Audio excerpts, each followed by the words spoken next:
We lived simply out there, off-grid, surrounded by forest, no cell signal, no traffic noise. Just pine, birds, family, and sky. For almost 10 years, my wife, kids, and I called that little log cabin in Western Canada home. The closest neighbor was 2 miles through old forest paths. We ran on wood heap, had livestock, and grew vegetables. It was peaceful. We built a life most people dream of. Then one night changed everything. I remember it too clearly. The fire was out, my family asleep, and I was in the living room reading by lamplight when I heard the cattle start up, moving frantically, hooves on hard dirt, loud snorts, something bordering on panic. It wasn't normal. Not that late. I got up, went to the window overlooking the back field. Nearly all our cattle were bunched to the left side of the fence, crowding together, facing the opposite end of the field. That's when I saw it. A deer, not moving, just standing at the far fence line. Perfectly still. The tree behind it split just enough to give the illusion that it was half hiding, but not completely.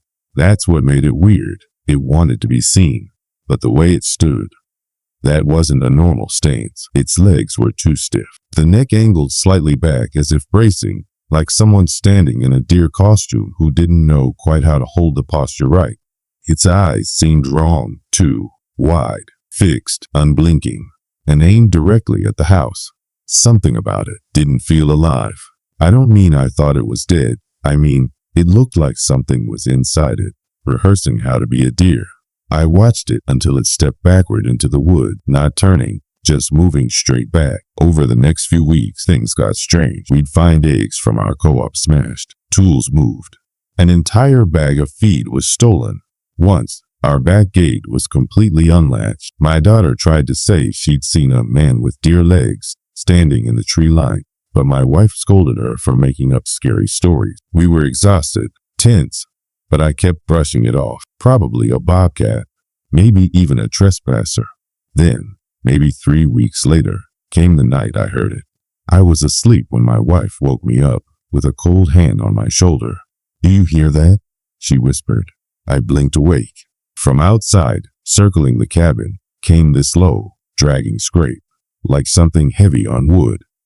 Not claws, a branch, maybe, or a stick being drawn along the outer walls. It crept the entire perimeter, the whole loop. Then, silence. I grabbed my rifle and checked every window quietly. And there, at the rear bedroom window, I saw it. That same deer, standing just beyond the trees. It didn't move, didn't twitch, just stared directly at the window. By then, fear wasn't an adrenaline spike. It was lingering, deep, like wet spider webs on the inside of your lungs. My whole body screamed to look away, but I couldn't, and I can't explain why. But the one thought I had was, it knows I'm not asleep. The next morning, I walked to my closest neighbor's place. A man named Cyril, retired military, Métis ancestry, lived even more remotely than we did. I told him everything. He didn't flinch, just shook his head slowly, then said something I'll never forget. "That's not a deer anymore. That's someone wearing the deer." He poured me tea, and in that calm, slow way of his, told me about the legends, about skinwalkers, how they move inside animals, imitating them, learning how to be them, sometimes to hide, sometimes to hunt. He said they appear when a natural balance is disturbed, that they don't just show themselves, they choose you, and once they do, you never really feel alone again. That night, I nailed every window shut, slept with the rifle by the bed. Dogs whined all night, staring out toward the trees. Eventually, after months of paranoia and sleepless nights, I convinced my wife we needed to move. For the kids, I said, better school access, easier life. We sold the cabin, moved closer to town. That was 15 years ago, and for the most part, life's been normal since. But sometimes, when I'm walking behind the hardware store late at night, or jogging down a wooded trail, I still feel watched. A few months ago, our youngest, now in college, came home for the weekend. She tells me she had a dream, that someone was calling her name from the woods. Not mom, not me, just a voice from the dark, coming from behind the trees. I asked her what the voice sounded like. She paused, then said, like it was someone trying to remember how to speak. I haven't told this story to anyone in years. It happened when I was 8 years old, and even though I was just a kid, I know what I saw. Or maybe I felt it more than I saw it. And to this day, I can't spend more than 10 minutes in the woods without breaking into a cold sweat. It was during a yearly camping trip in central Wisconsin. My dad and his lifelong friend Billy took our families camping every summer, and every single year they'd pull the same prank on us kids, a snipe hunt. If you know what a snipe hunt is, you know it's just a made-up game. Fictional creature, fake mission, probably dreamed up in a tavern back in the 1950s. But when you're that young, with the stars out and a flashlight in your hand, running through the woods with your cousins, it's real. At least it used to be fun. This particular summer, it turned into something else. My sister and I were hyped out of our minds. We had wooden sticks ready to hunt. One kid even taped 2 kitchen knives together and called it a snipe sword. Around 8:30 p.m., just as the last bit of sunlight faded, my dad called us all together, said Billy had gone ahead to scout the forest. And like clockwork, a few minutes later, we heard a rustling in the trees up ahead. Then he screamed. Billy came flying out of the woods, shirt torn, blood fake. We all assumed running down his arms. It got me. The snipe got me. Kids screamed. Chaos. Everyone is running, laughing, except I got turned around. I ran in the wrong direction. I hit a slope, slid down, and found myself way off trail. It was dead quiet. The kind that sets in too fast, the kind that feels wrong. No crickets, no frogs, just wet leaves, and the sound of my own terrified breath as I crawled behind a twisted tree wrapped with thick vines. I told myself it was a game, just another snipe hunt prank, but then I heard something, not footsteps, dragging, something heavy and slow moving across the leaves, not crunching, sweeping. I held my breath. That's when it stepped out into the dim moonlight. Animal, but not. It looked like a tall, starved dog, standing upright. The legs were way too long. Its front limbs didn't hang right. They bent in subtle, wrong ways, giving it a permanently hunched shape. Its head was completely off, like something had tried to copy a wolf's skull from memory and messed up. Eyes small and forward-facing, jaw slack, too many teeth, and patches of wiry, damp fur blotched across raw pink flesh. It walked slowly, carried itself like it was injured or old, but it wasn't hunting. It was looking like it had been expecting someone. Then came the sound, a moan, not an animalistic one, a human moan, long, soft, almost sad. I still hear it when I lie awake at night sometimes. It turned its head to the bush I was hiding in, even though there's no way it could have seen me. We locked eyes. I've never in my life felt dread like that. Not panic, not horror. Dread. The kind of deep-rooted fear that your body knows before your brain does. The air was dense. I could feel something pulling at my thoughts. My brain wanted to stop fighting. Like gravity, but heavier. I couldn't run. I couldn't scream. It's like I was kneeling before a god I wasn't supposed to see. Then I heard it. My name, called softly, nicely, from a little distance away. Evan? My dad. His voice broke the magic. It was like snapping out from under ice. At that exact moment, the creature tilted its head at me, like it understood. Then, without a sound, it turned and vanished. Not ran, not dived. It just melted into the tree line. My dad came crashing through the woods and grabbed me up. I just remember sobbing into his shirt. He had no idea what I'd seen. Figured I was just scared by Billy's prank. I tried explaining it. Told him I saw a snipe, but that it wasn't fake. That it moaned and looked at me like it knew who I was. He brushed it off, and I tried to let it go. But that thing, it shows up sometimes.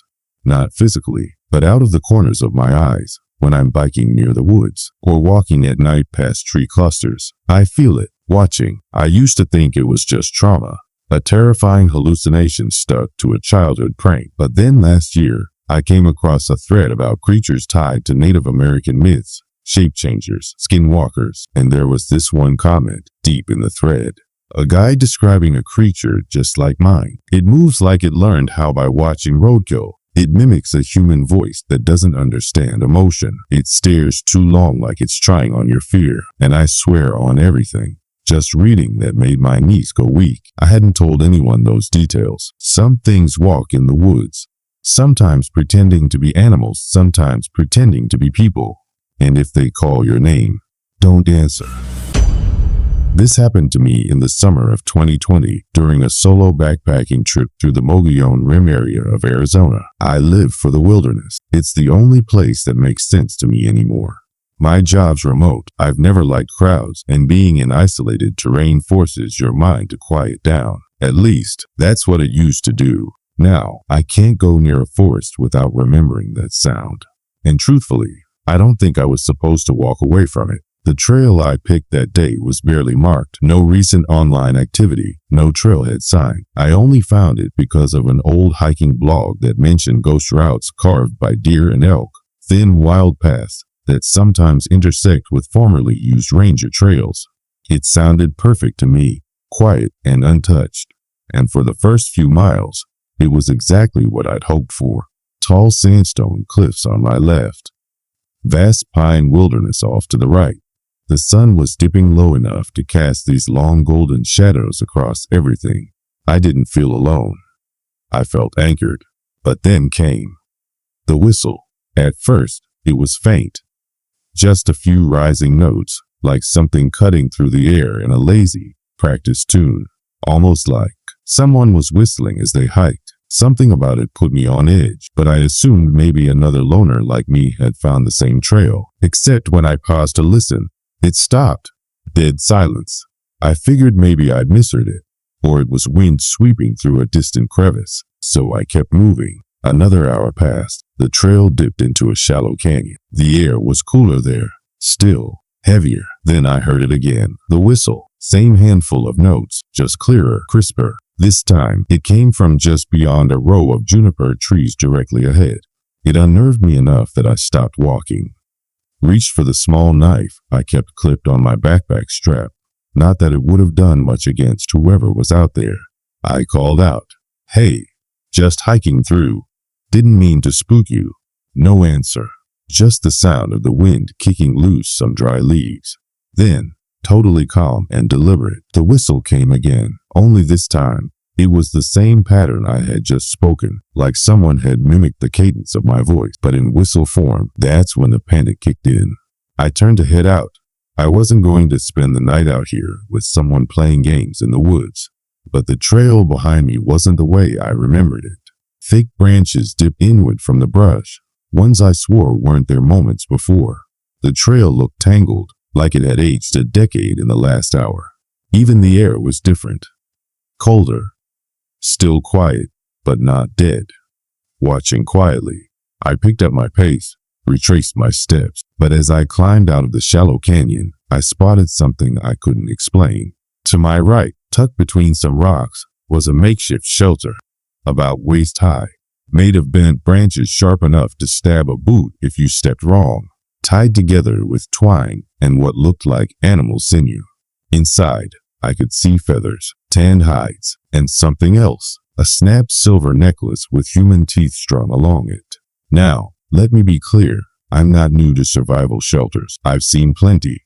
This wasn't one of them. It wasn't for sleeping or storing food. It was a shrine. I backed up immediately, and that's when I heard footsteps, coming fast, crunching hard right behind me. I turned, knife drawn, but there was nothing. Just an empty trail. Except, now, perched on a boulder maybe 20 feet above me was a coyote, unnervingly large, staring. Its ears twitched like it understood everything I had just thought, like it had been listening for hours.